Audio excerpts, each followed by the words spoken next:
The subject that has preoccupied us in the last few days is one that is as topical as it is relevant. The rise or fall of Africa on account of the African politician.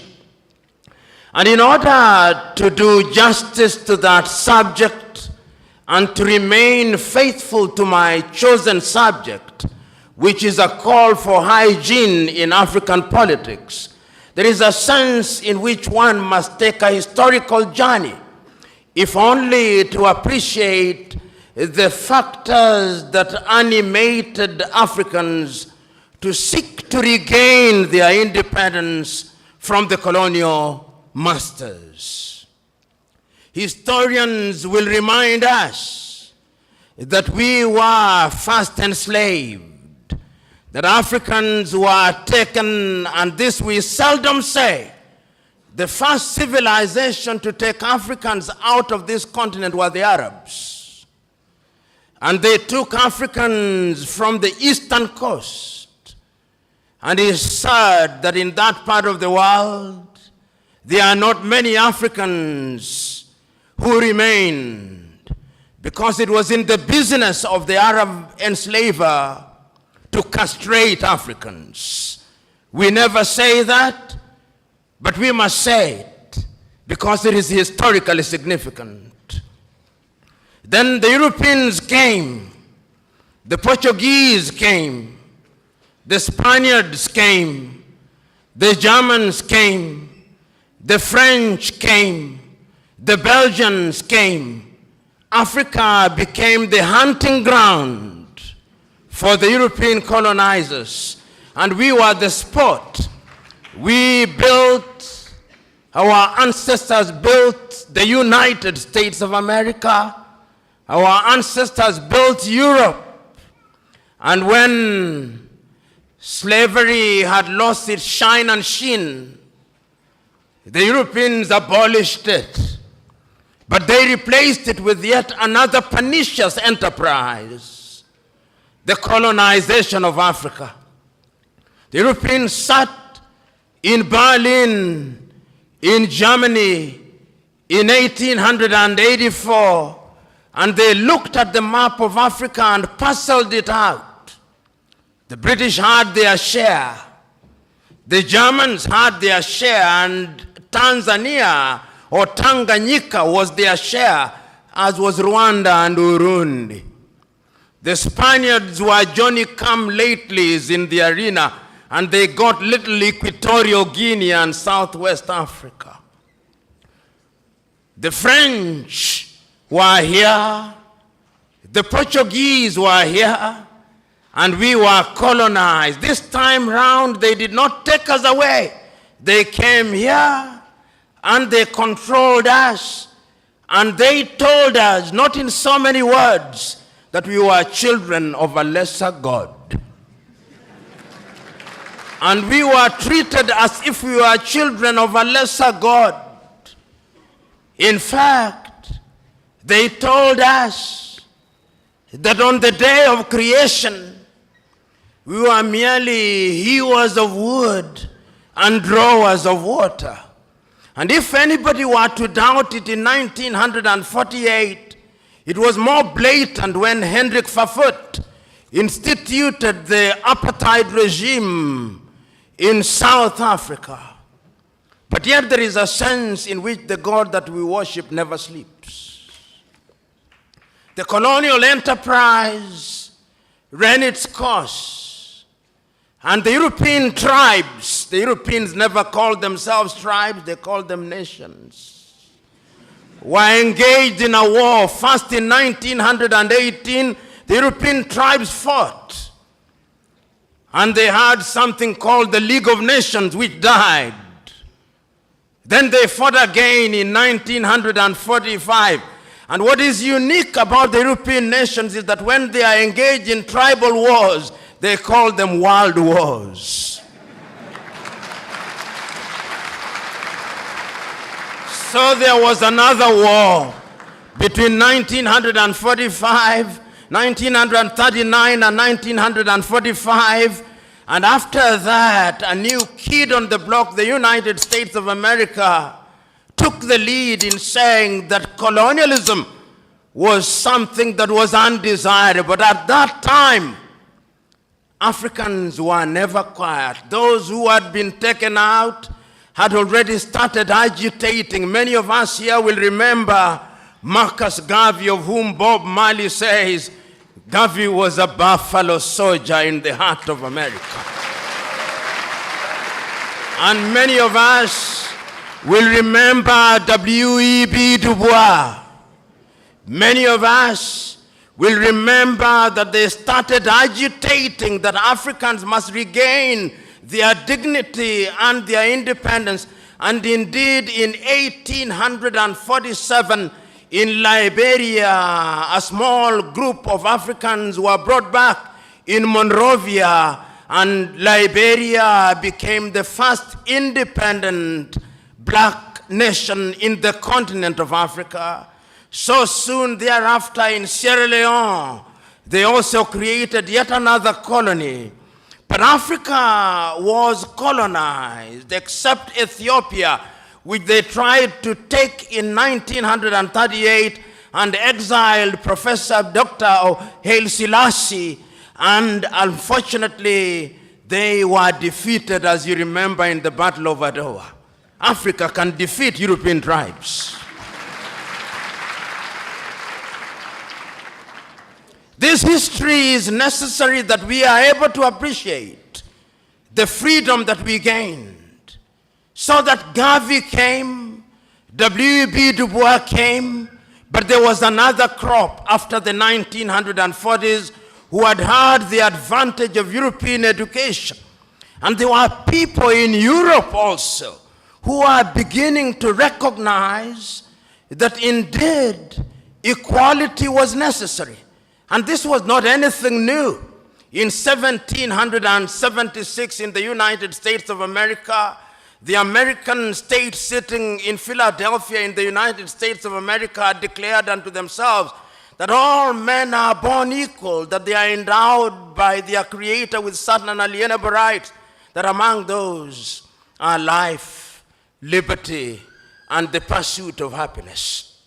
A few years later in France, after the revolution, they also recognized that we were to be equal, so that the colonized nations which had now taken Africans thought that they were safe. They had taken Leopold Sédar Senghor from Senegal to Paris, and they thought that they were creating a little Frenchman. Little did they know that they were creating somebody who would want to overthrow them. They took Félix Houphouët-Boigny from Côte d'Ivoire, and they thought that they were creating somebody who would be subservient to them. Muzubanda, Kenneth David Kaunda, and many others to the United Kingdom, Jomo Kenyatta. Little did they know that those would be the individuals who sometimes later, and in Ghana, of course, they took the Osagyefo, Kwame Nkrumah, and in Nigeria, they took Dr. Nnamdi Azikiwe, Abubakar Tafawa Balewa, and Sir Ahmadu Bello, the Sultan of Sokoto. There is a sense, therefore, in which these individuals started recognizing that having been enslaved, having been colonized, we now had to liberate ourselves. And the agitation started. And Kwame Nkrumah and his Ghana acquired independence in 1957. And I still can hear Kwame Nkrumah through the vicissitudes of time saying in Accra, Ghana, that Ghana is free and will never be colonized again. But the freedom of Ghana means nothing if the rest of Africa is not free. I can hear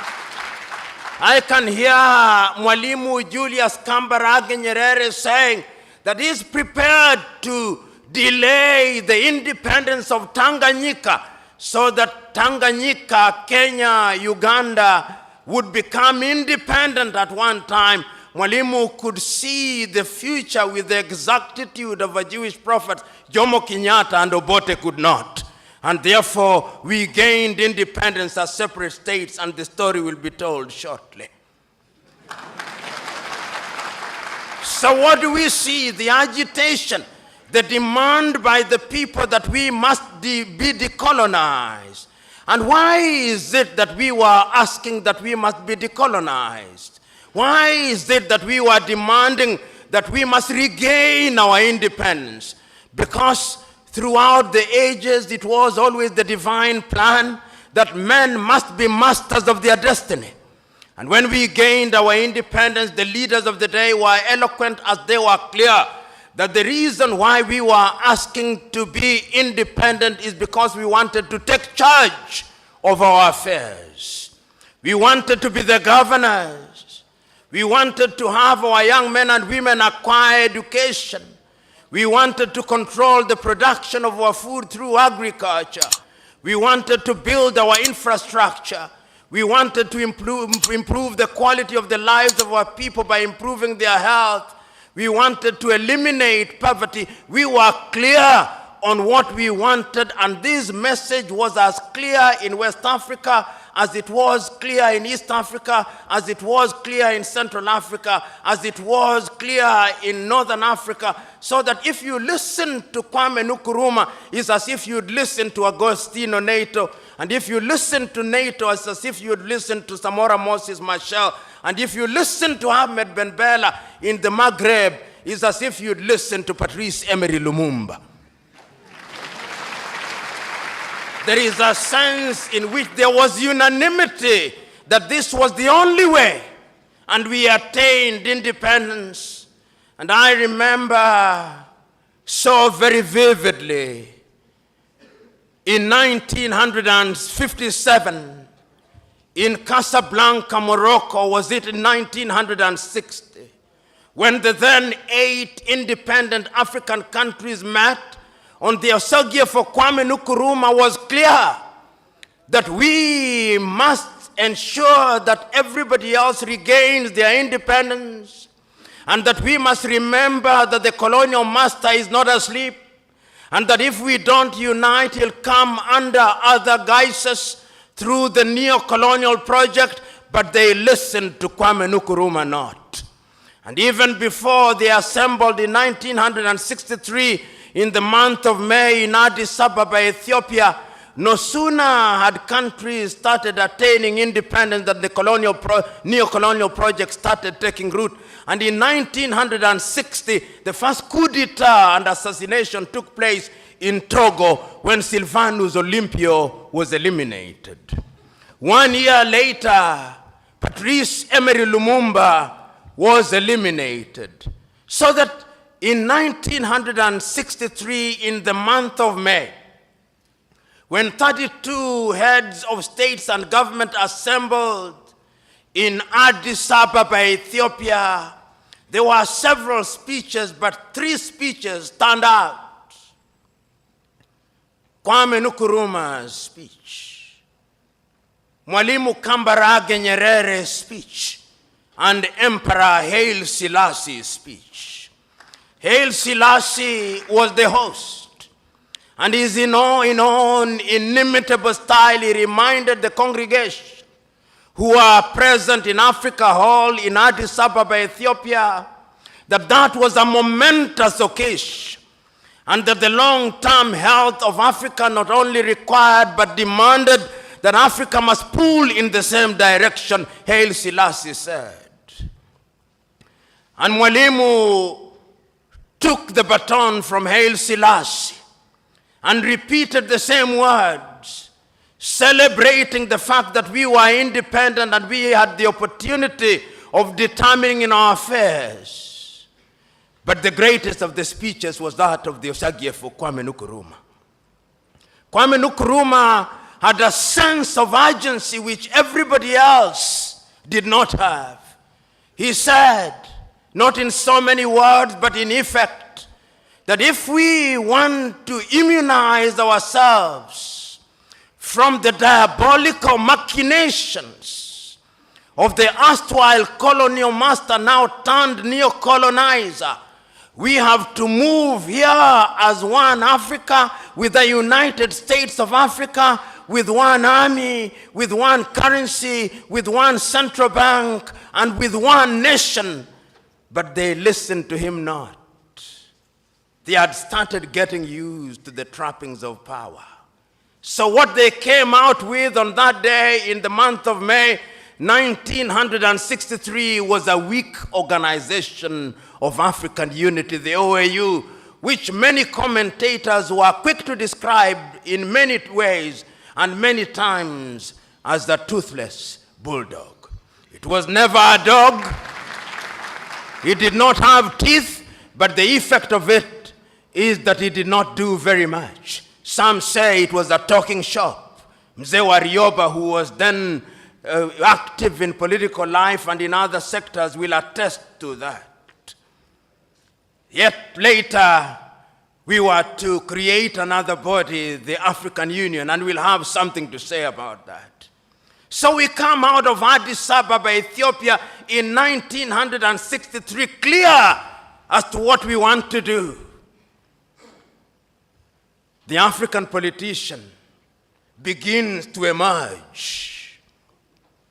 We have them in different parts, but they begin to show characters that are totally inimical to our expectations. You of the Swahili say, maskini akipata matako huliambwata. Maskini walipata matako zililiambwata. They started getting used to the trappings of power. And we started having countries which we thought would liberate us. And I'm talking about the hygiene of the politics. It started disappearing.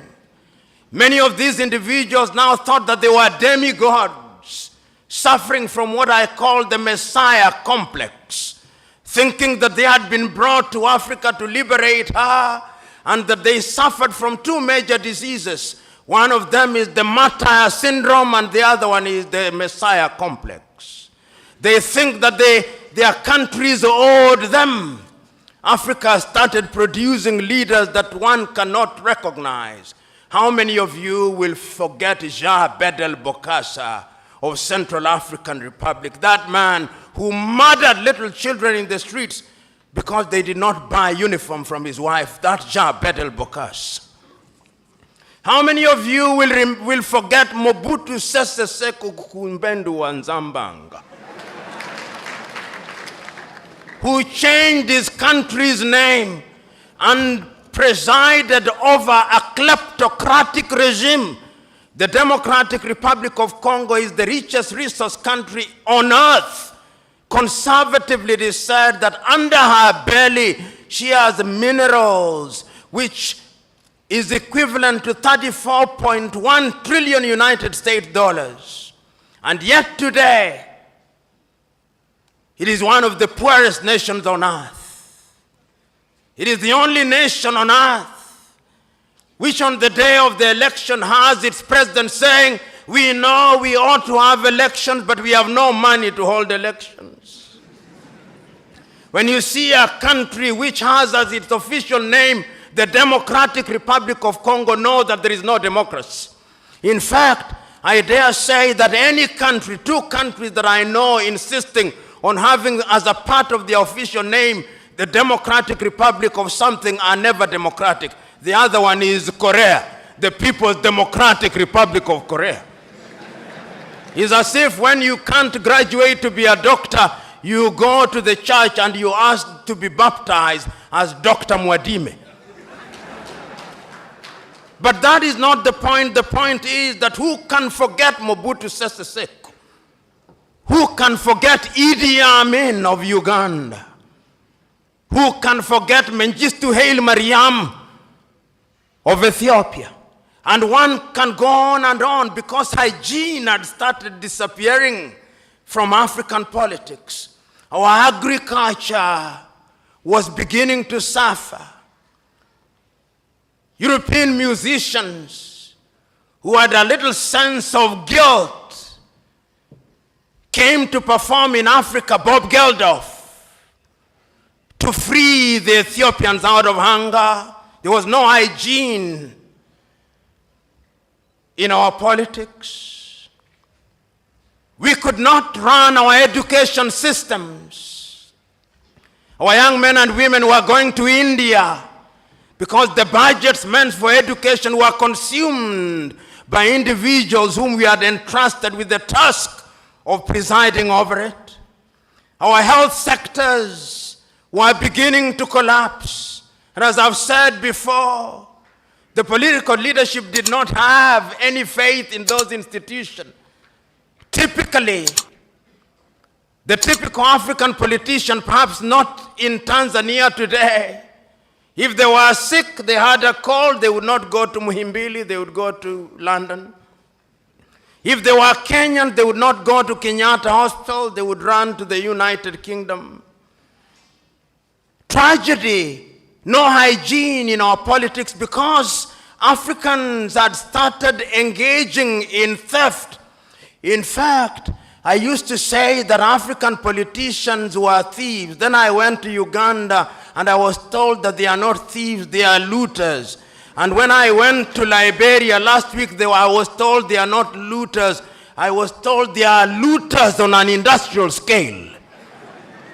That is the logical metamorphosis of the African politician whose appetite for public wealth is completely insatiable. Hygiene was disappearing from African politics. And we could see the effect of the disappearance of hygiene in African politics. But there was always the erstwhile colonial master to assist. Coup d'etats started visiting Africa. Modibo Keita in Mali was consumed. Nnamdi Azikiwe in Nigeria was consumed. Diosagie for Kwame Nkrumah was consumed. Apollo Milton Obote was consumed. Amilcar Cabral in Guinea-Bissau was consumed.